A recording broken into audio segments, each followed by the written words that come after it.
Buenas noches, profesora Eva González, compañeros todos.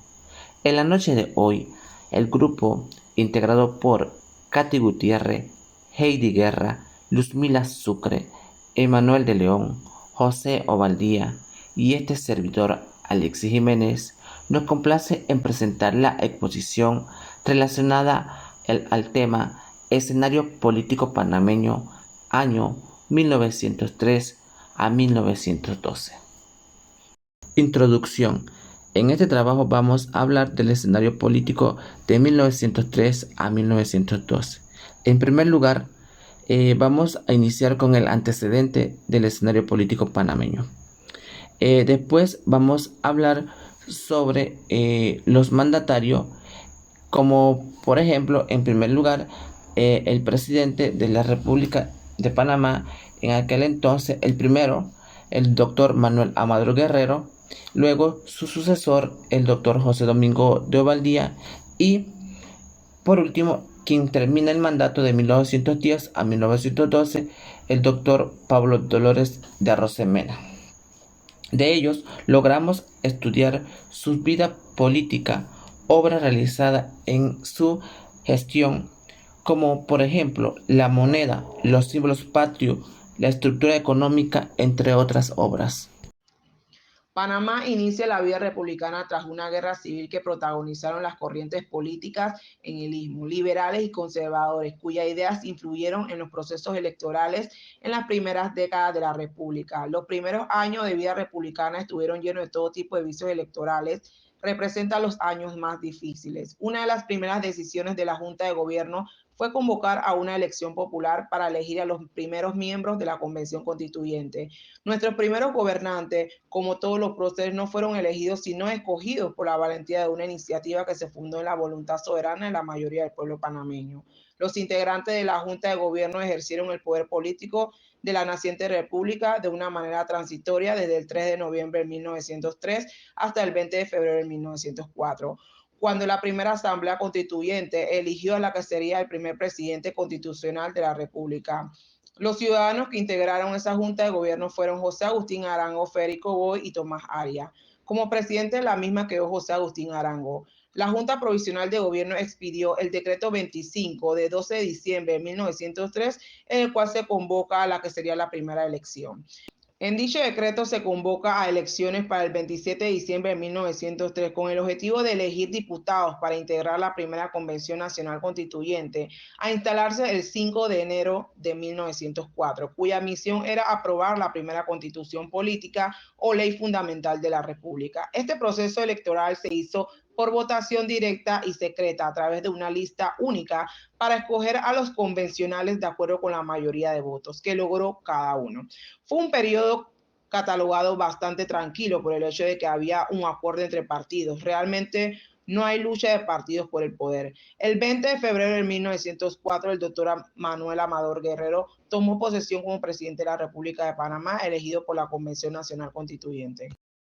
Manuel Amador Guerrero, el doctor, nació el 30 de junio de 1833 en Turbaco, República de Colombia.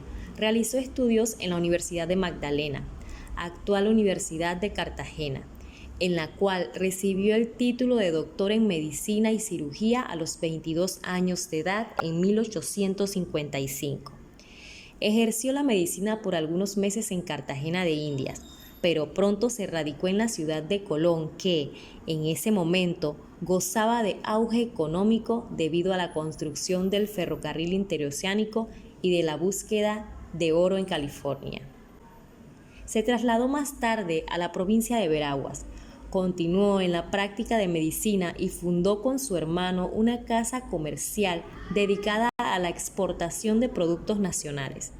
Llevado de su vocación política como miembro destacado del Partido Conservador, desempeñó cargos de elección de Consejo Municipal, diputado a la Asamblea Legislativa del Estado y diputado por esa provincia a la Cámara de Representantes que funcionaba en Bogotá en 1858 y 1859.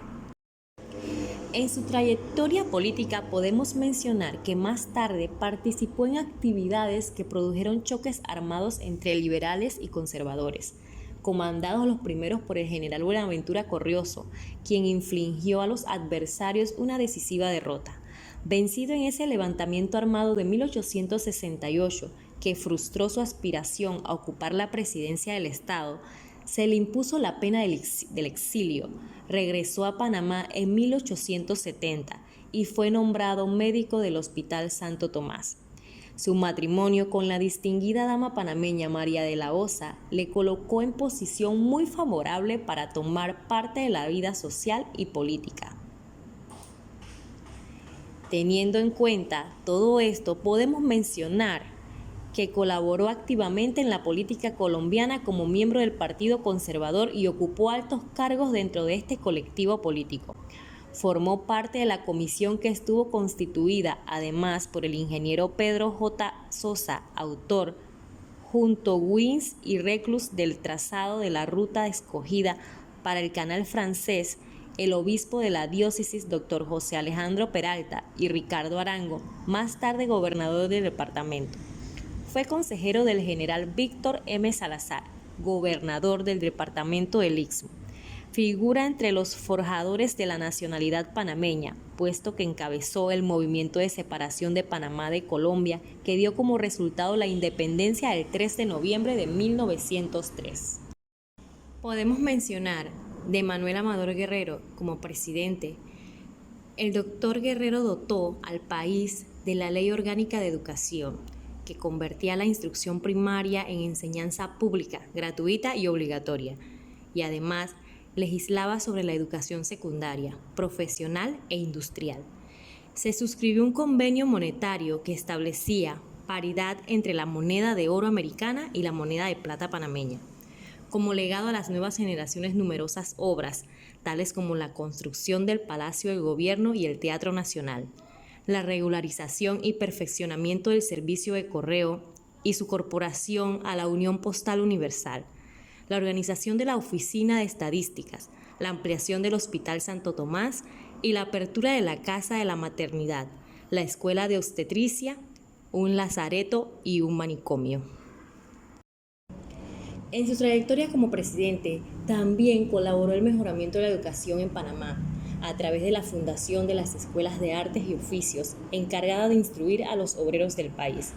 Otras obras, como las escuelas para la instrucción de los indígenas, escuelas superiores para niños de ambos sexos, escuelas de comercio e idiomas y la escuela de telegrafía en la capital. En esa época se concedieron becas a jóvenes panameños para cursar estudios en Europa y Estados Unidos. Manuel Amador Guerrero, Gobierno y Organización. Se organizó el Estado con sus respectivas secretarías. Hoy, ministerios, se representaron proyectos de ley para mejorar su funcionamiento.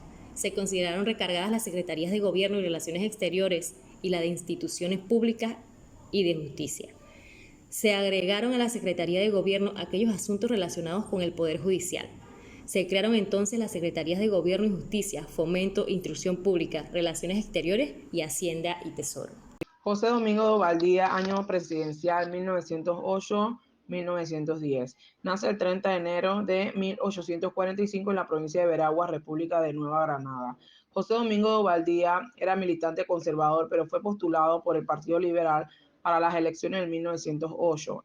Fue el primer presidente elegido por voto popular indirecto después de la separación de Colombia. Gestiones que se dieron durante su presidencia: se instituyeron las casas correccionales de Panamá y Colón. Creó el distrito de Santa María y dictó legislación sobre el régimen político y municipal. Se racionalizó la hacienda y el manejo de la contabilidad nacional.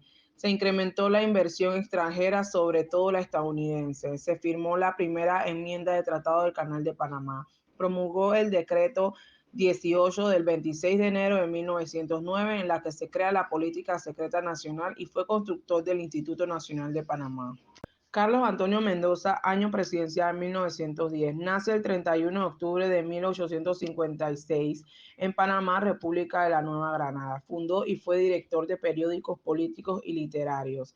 En 1892 fue reconocido por defender al líder indígena Victoriano Lorenzo ante los tribunales.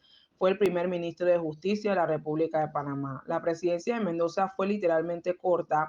A Mendoza le tocaba únicamente completar el periodo de 2 años que le restaba de Ovaldía.